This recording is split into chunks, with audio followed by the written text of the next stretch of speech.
பிரியமானவர்களே, இயேசு கிறிஸ்துவின் நாமத்தில் உங்களுக்கு என் அன்பின் வாழ்த்துக்கள்.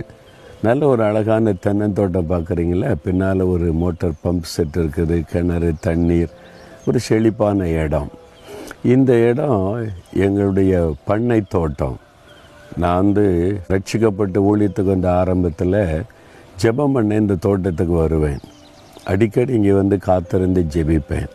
இந்த இடத்துல வாழைத்தோட்டம் போட்டிருந்தோம், வயல் நிலம், இங்கெல்லாம் நான் உழுதுருக்கிறேன், விதைச்சிருக்கிறேன், அறுவடை டைமில் வந்திருக்கிறேன்.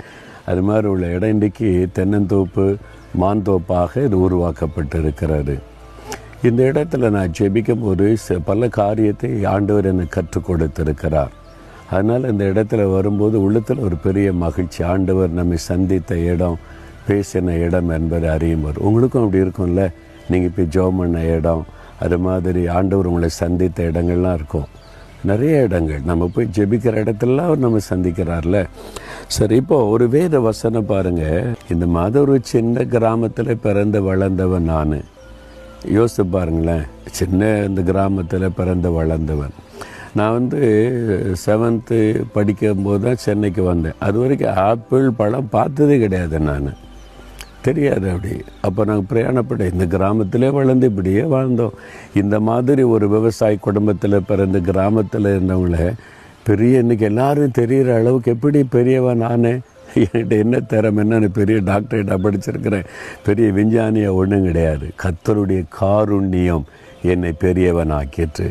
ஒன்றுமே அறியாமல், ஒன்றுமே தெரியாமல் கிராமத்தில் கிடந்த என்னை அவருடைய காருண்யம், கர்த்தருடைய காருண்யம் பெரியவன் ஆக்கிட்டு. நீங்களும் யோசித்து பாருங்களேன்.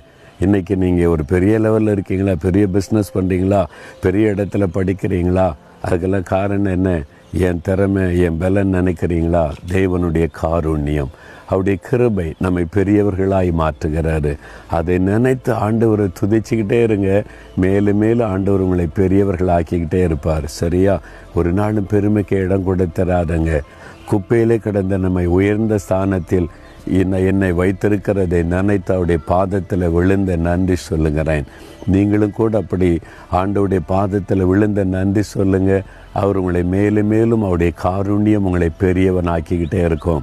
தகப்பனே, உம்முடைய காருண்யம் எங்களை பெரியவர்கள் ஆக்கினதற்காய் ஸ்தோத்திரம். குப்பையிலே கடந்து எங்களை மேன்மையாய் வைத்திருக்கிறீர். அந்த அன்பை நினைத்து உம்மை துதிக்கிறோம். உம்முடைய பிள்ளைகளுக்கு உம்முடைய காருண்யம் எப்போதும் கூட இருந்து ஆசீர்வதித்து பெரியவர்கள் ஆக்கட்டும். இயேசுவின் நாமத்தில் ஜெபிக்கிறோம் பிதாவே, ஆமென்.